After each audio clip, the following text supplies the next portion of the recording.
Welcome to the Rock Solid Families Podcast. I am Linda Hutchinson here with my husband on the mend. How you feeling, honey?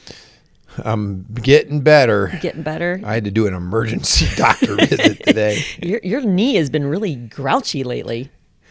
Well, they loaded me all up full of prednisone, and then they just cut it out. They just cut it out, and my body said, ugh. Oh, I felt bad. The last like 4 days. Well, I was in Chicago. Yeah. And I was supposed to be in there for the weekend. And I said, I'm not even hearing anything that's going on. My knee was just bothering me so bad. And I didn't feel like loading up with a bunch of narcotics, in Chicago. So I just said, I just need to go home. And I came home, and I've been doing pretty much nothing but icing and elevating. And being grouchy. Yeah. I was not. Oh, but I'm glad that you're feeling better and that the doctor gave you some more.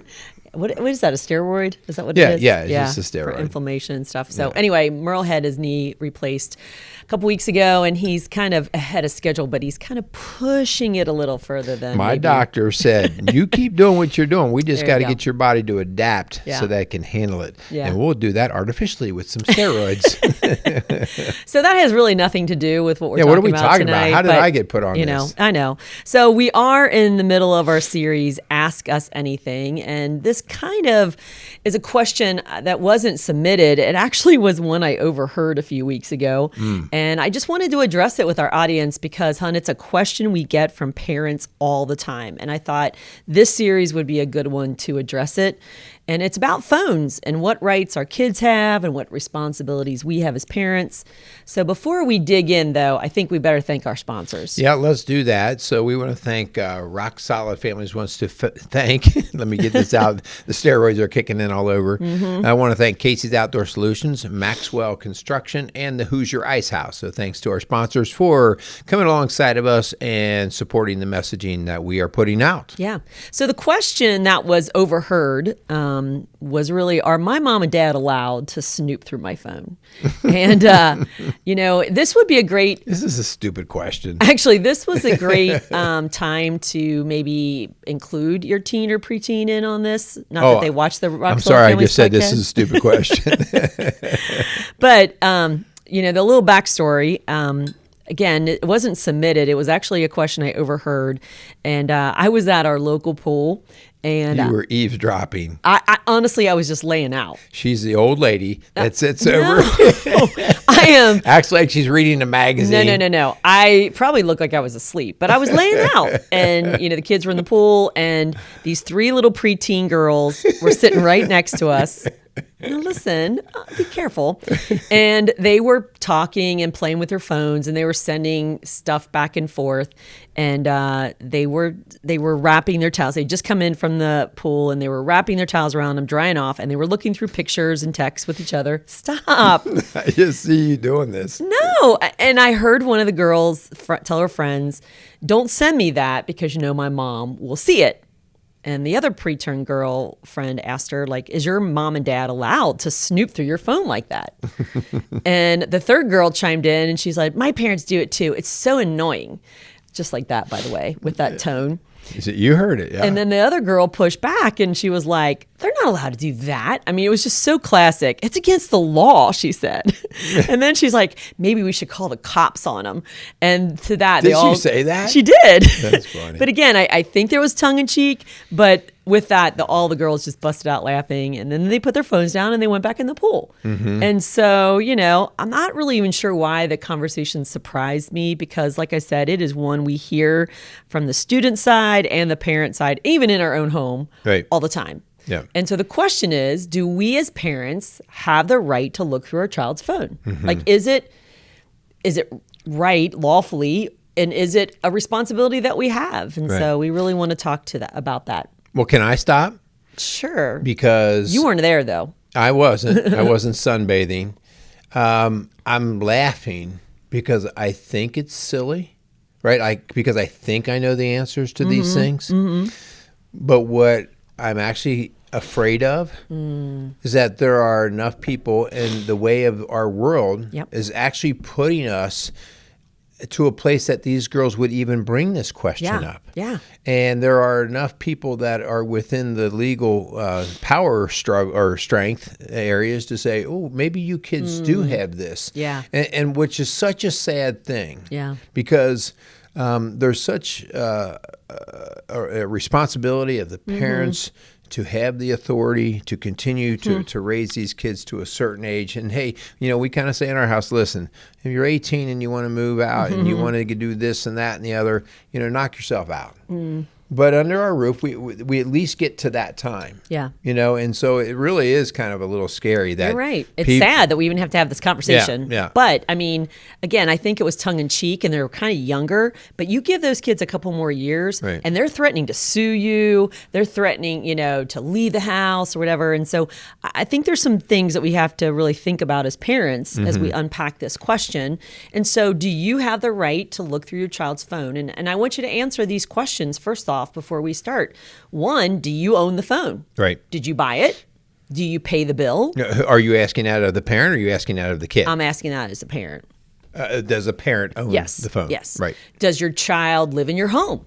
Right? Are they a minor? Are they under the age of 18? Like, if you said yes to any or all of these questions, then you absolutely have the right and the responsibility as the parent to monitor what's going on that phone. And so it has been the lie of the enemy and our culture that is really buying this lie that somehow a 12-year-old, 13-year-old, 15-year-old, 16-year-old has the right and freedoms to do whatever they want with their phone. And us as parents have kind of created that animal. Right. Well, because here is kind of a lot of the reality we're seeing. And again, like I want to shake my head that we're actually here, but a lot of parents have second guessed themselves. They've slowly abdicated the whole it is their phone, it is their friend group. And so when they do that, they start to question themselves. They're wondering, well, what if their kid's going to get upset? They're afraid of the backlash. Parents will just wilt to the idea that their kids are under other peer pressure. All the other kids have one. None of the other kids have to do this. The kids sleep with the phone in their room. All these things, and parents go, "Oh well, So they fall to that.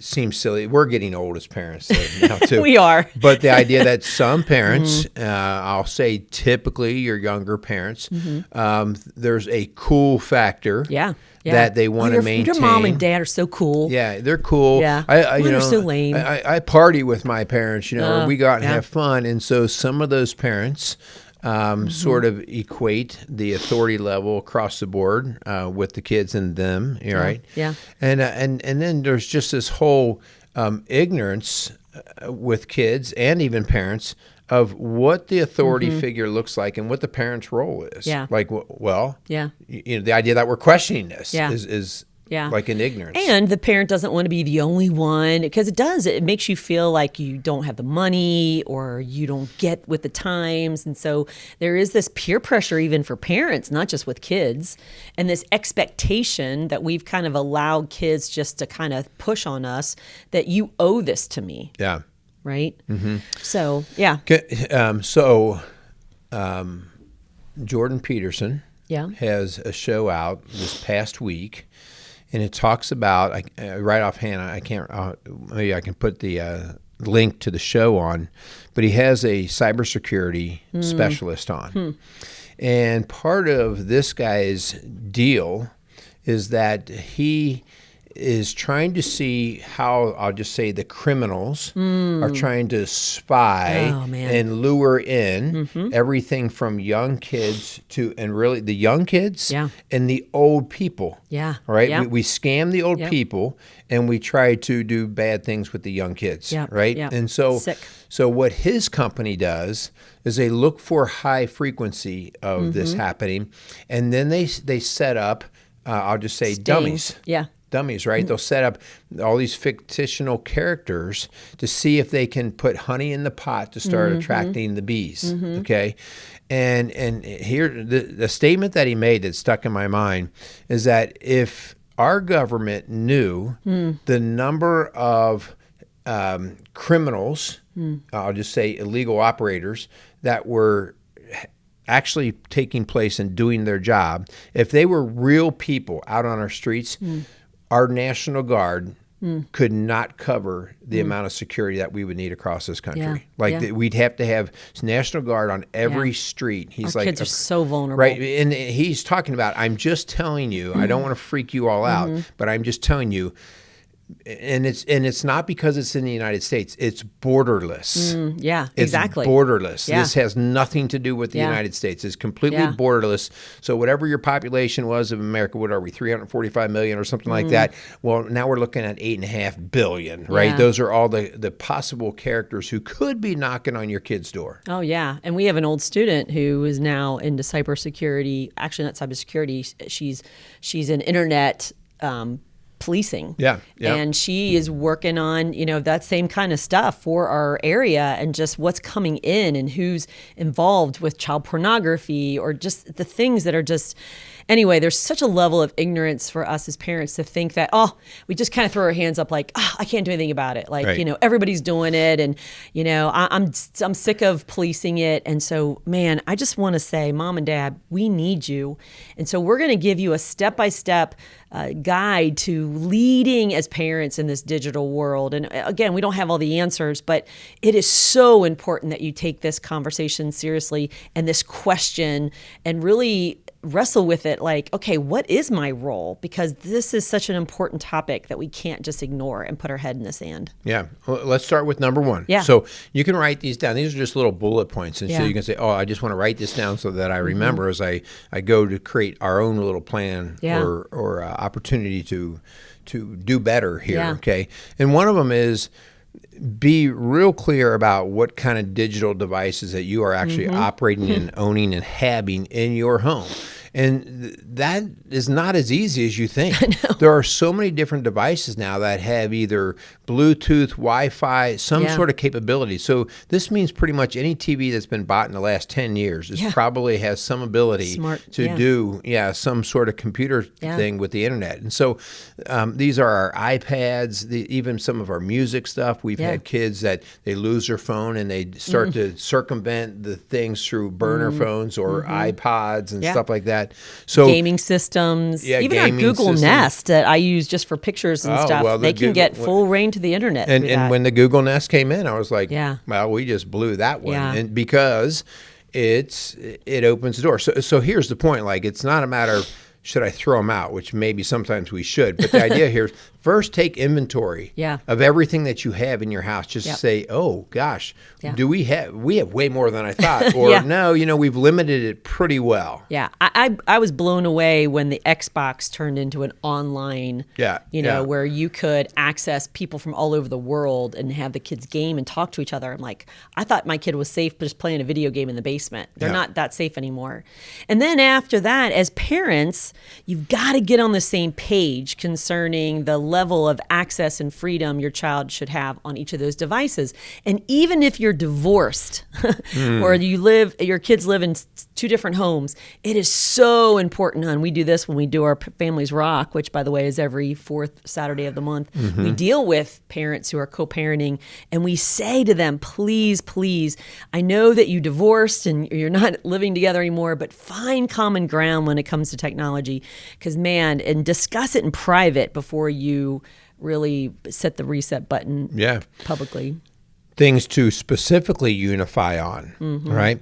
Unify on when we're going to start this, when we're going to allow phones and digital media and all these different things. What's the time for us, okay? And we've always said wait until 8 or 13. Wait until 8th grade, Yeah, but to be honest, that is not the gold standard. That's a starting point. Yeah. Because everyone's maturity, every kid's maturity is different. I could have one kid who's a complete rule follower, and they could have been a rule follower since they were born.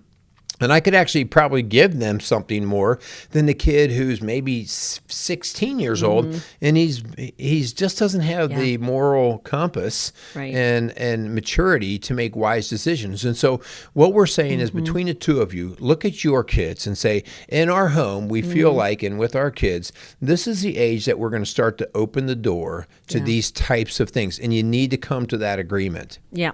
So, Merle, you mentioned Wait Until 8th. That is waituntil8th.org is an organization where you literally sign a commitment, a covenant as parents saying, we're not going to even talk about a smartphone until the 8th grade or around 13. And so that's, like you said, the starting point. And we tried that with our kids, and not all of them were successful with that. And so we had to back up, right? And we had to rethink that. Social media, if you as parents decide, man, we're not even going to have that conversation until you turn 16. And that's only if you've shown respect and responsibility and, trustworthiness. Like, that's when we can start having that conversation. And then, we have an 18-year-old, almost 19-year-old in our home. And when she turned 18, she had shown through her maturity and responsibility that she could have that privacy, that we no longer monitor her phone. She has aligned with our morals and values. And so there was that privacy that occurred, right? She's in her home, but yet we're treating her as an adult. Yeah. And let's go then the next step farther. And this sometimes in today's world, I think makes parents go, really? Even your TVs, your kids having TVs in their own rooms, we will tell you, and you can just go ahead and do the research on it, but screens, especially TVs, and people will say, well, they just have a computer. But in your kid's room is not a good thing to begin with. And the idea here is, this is a good time for you to have a common screen, a common TV. Maybe we have the big TV that sits in the family room. And maybe, especially when the kids are young, right? When they're really young, like when they're 5, 6, 7, 8, 9 years old, and you're like, hey, we're going to do a Friday night movie. And we're all going to come together, and your kids learn, and you as a parent learn to cooperate this whole thing together. Hey, this is the whole family thing, right? And so we're learning to pick and choose shows for the good of everybody versus, well, I'm just going to my room and I'll watch what I want to watch, and you can go watch what you want to watch. And, the family computer, it stays in the common area, right? Yeah. And, this is where pornography goes rampant, because we get a screen, we go in a room, we close the door, and our child either stumbles on it or experiments with it. And so you've got to have some kind of blocks, filters, limits, monitoring that you are going to tell them. I don't even want it to be a surprise. The real question was, do mom and dad have the ability or the authority to snoop through your phone? And we would say 100%. Yes, they do. Yeah. But here's the thing. Not only do they, you have to.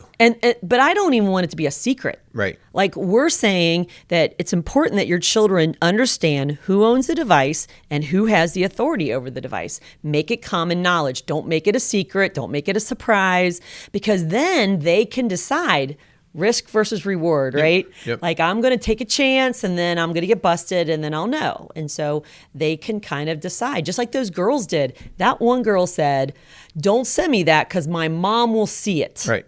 Like, she made a decision, I don't even want it on my phone because I'll get in trouble. Right. And it's not worth it. It's not worth to me. Yeah. Okay.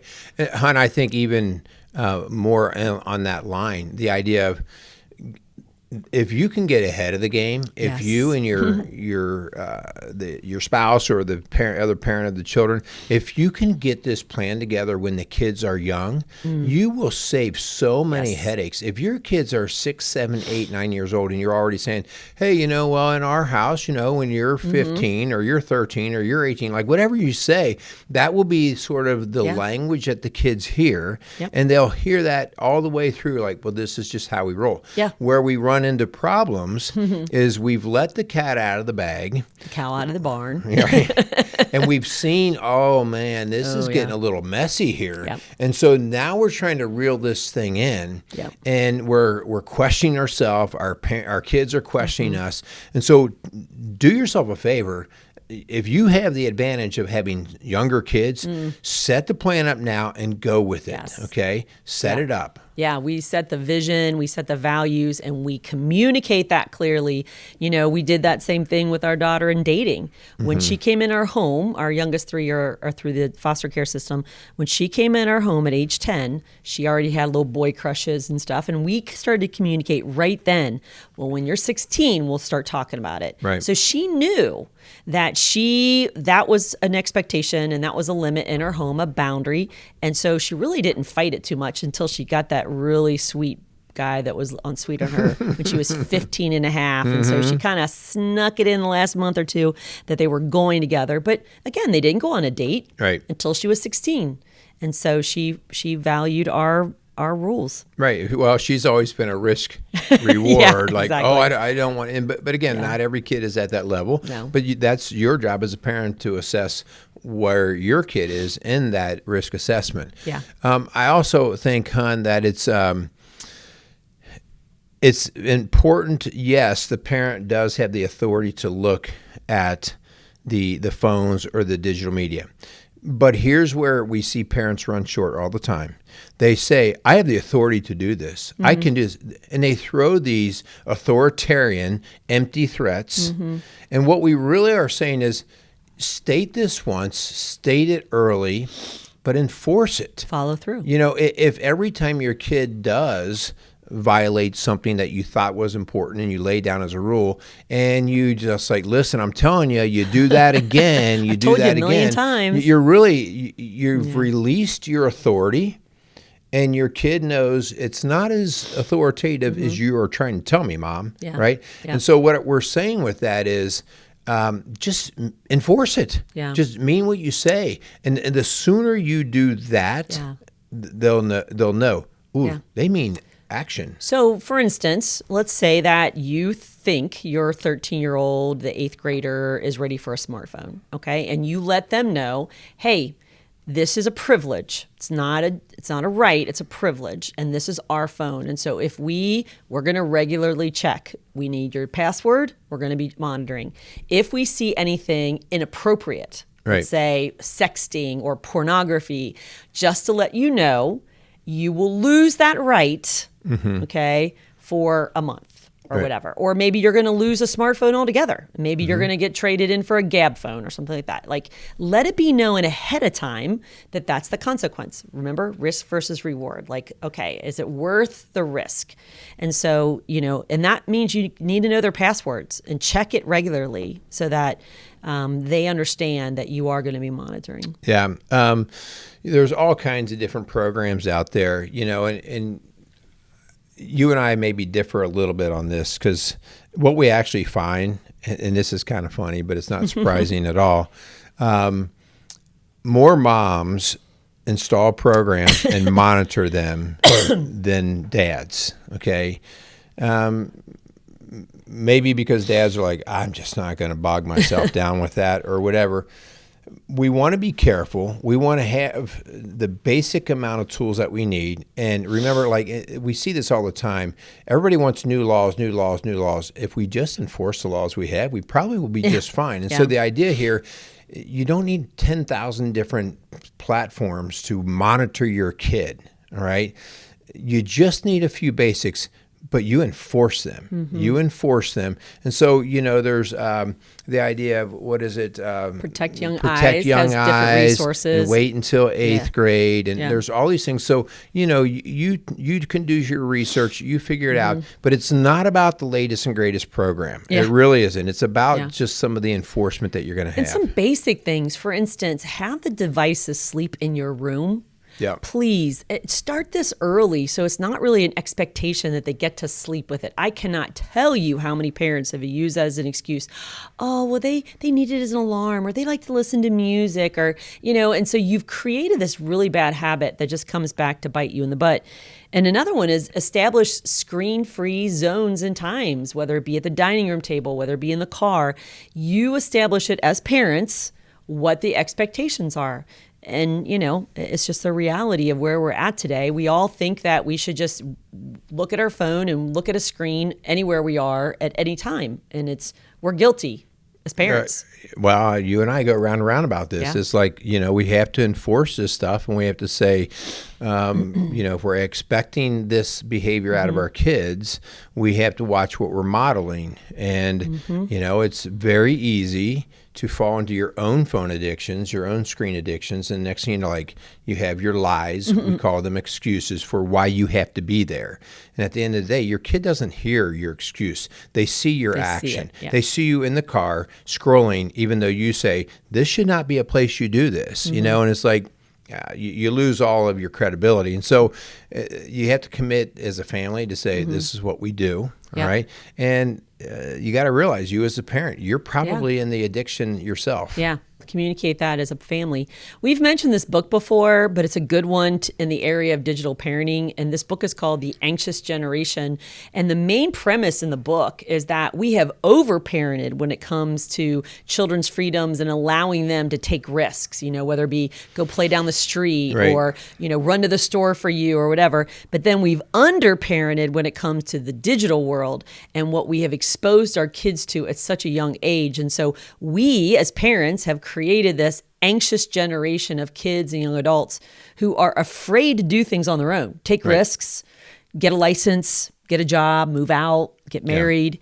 But then we've set them loose in the wild, wild west of the internet without the maturity or the tools that they need to navigate. It's crazy. And you got to understand why this over-parenting, with them being adventurous and going outside and exploring, and why the underparenting with the digital world has happened. The truth of this is, no parent wants to be caught doing the wrong thing. They don't want to get in trouble. So they hover over their kids, but they realize quickly they can't watch every move. And so we are using our digital devices as babysitters. Yeah, that's true. And so we're saying, hey, no, you can't go out in the woods. Yeah. Here, go over here, and you can go play with this screen game while I'm over here doing my work. Yeah. And so that is how we're basically just shoveling the parenting, and we're bringing it over to the screens. And so the idea here is like, listen, you may have thought you were avoiding getting your kid in trouble or hurt by not letting them go outside. So look who you're inviting into their world. Remember, we said it's borderless. It's not a matter of just who's in your neighborhood. It's a matter of, who's going to come through the screen. I had a parent who literally won't let their child go across the street to play with another neighbor because of fear of a predator. And I'm thinking, wow, we really need to take a look at where the predators are coming from. Are they creepy guy across the street, or is it literally coming in every avenue of every screen we have? So I want to talk to the kids first, son, next, because I just want to apologize to the kids out there. Because as adults, I want to apologize because we've kind of used you as guinea pigs in this failed social experiment, kind of like we've talked before about smoking back in our days. My parents were 13 and 14 years old when they started smoking. Right. And now my mom passed away of lung cancer and my dad has COPD. But back in that day, you didn't have to have a license. You didn't have to have a certain age. You just did it. Everybody did it. And it was so accepted. And that's kind of where we're at now with screens. Yeah. And I hear your apology. I get that. Nobody did this with ill intention. No. You don't know what you don't know, right? And so, as a parent, you don't spend time beating yourself up. You don't go, gosh, I'm so sorry. I wish I would have never done that. You can't reverse the clock. Yeah. Your mom struggled with COPD and lung emphysema and everything else. And it's like, sorry, you're 82 years old. That clock doesn't get to go backwards, all right? So we didn't know what we didn't know. However, moving forward, we do know what we do know. Yeah. And so we make better choices based off of the information we have at that time. Here's the other side.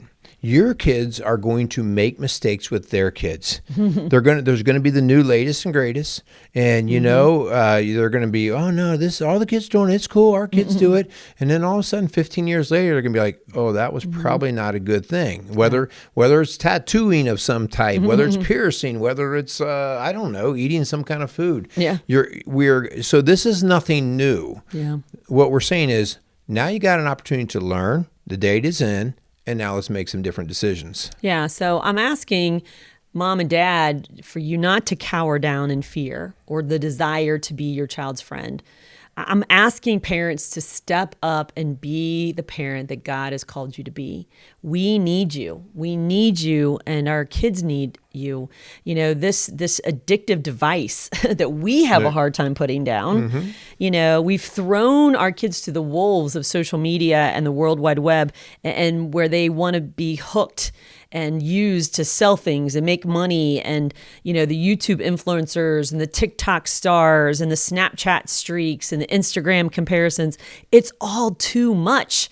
And we've kind of created that animal for our Can kids. I just tell you, I'm mad about the whole thing because I've tried to get the kettle bar out and become an influencer, and I'm terrible at it.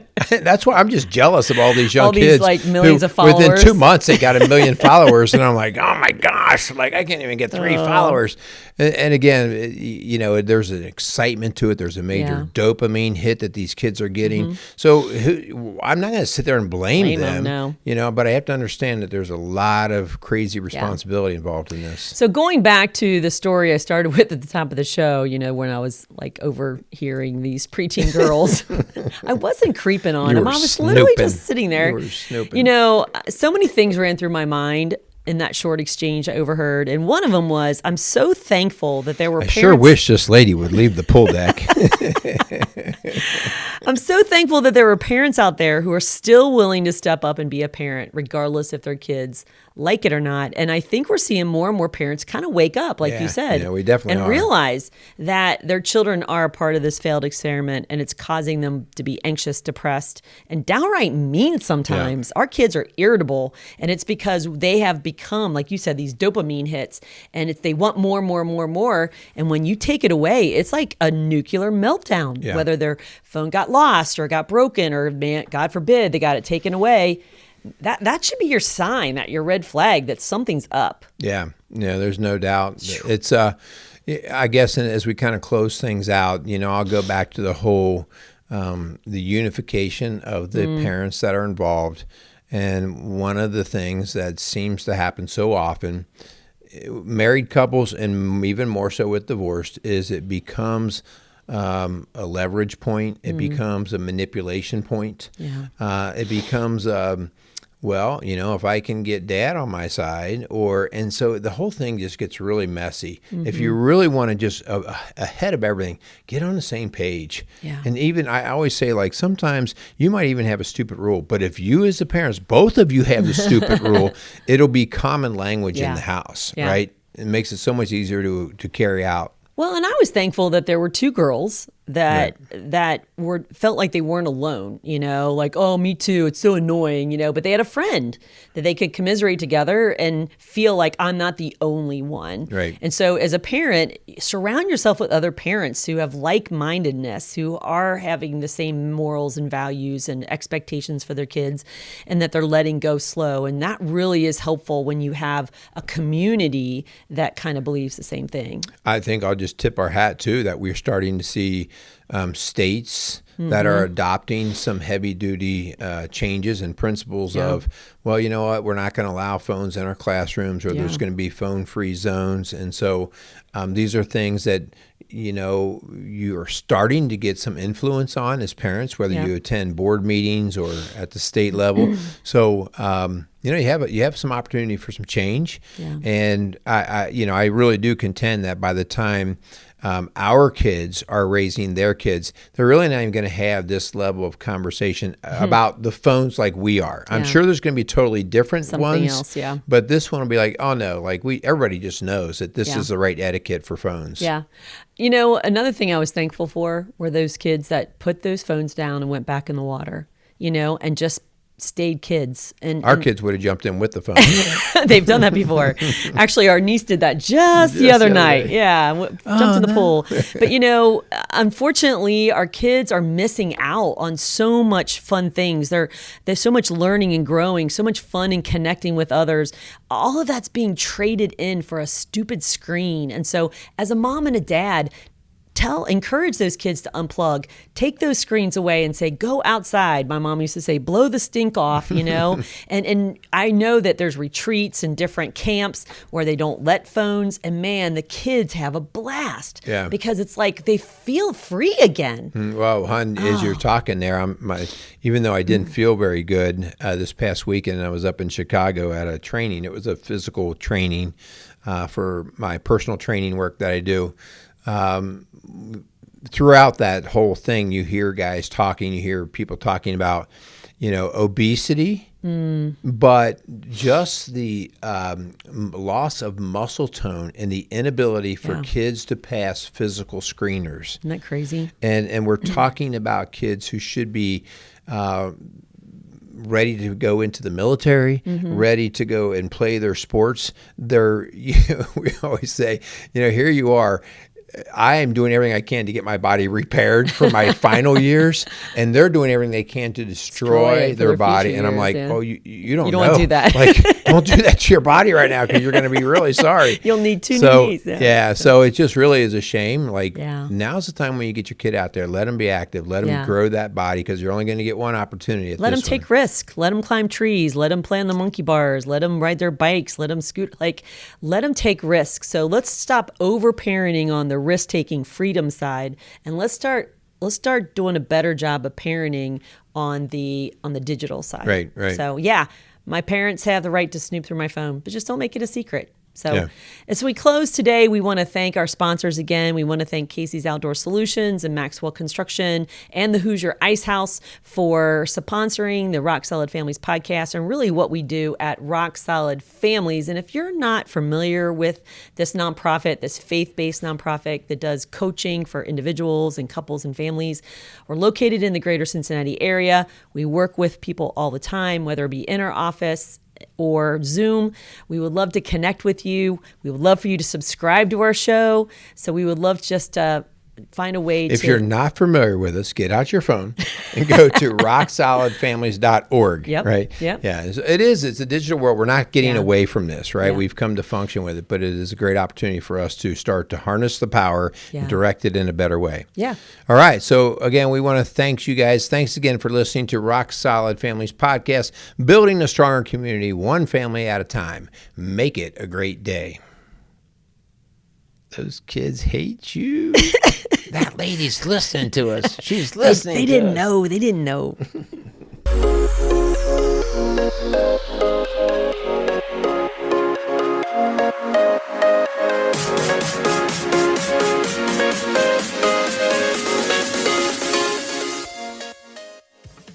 Rock Solid Families wants to thank Casey's Outdoor Solutions for sponsoring the Rock Solid Families podcast. Casey's has grown to be one of the largest and most unique garden centers and gift shops in the Cincinnati tri-state area. Whether you are looking to take on that next landscape project or simply add a little home decor to your house, Casey's has you covered. Located at 21481 State Line Road, Lawrenceburg, Indiana. Call them today at 812-537-3800. Let Casey's help you add beauty to your home.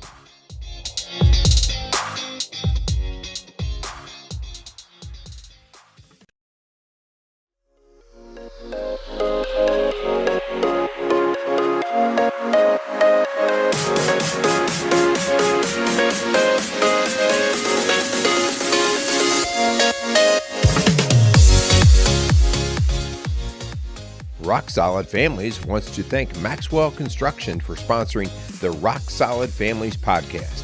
For over 30 years, Maxwell Construction has been a leader in turning dreams into realities, building schools, banks, restaurants, and many other commercial and public facilities. Maxwell Construction has made it their priority to not just build buildings, but to build into their community. So if you have any construction needs, call them at 812-537-2200.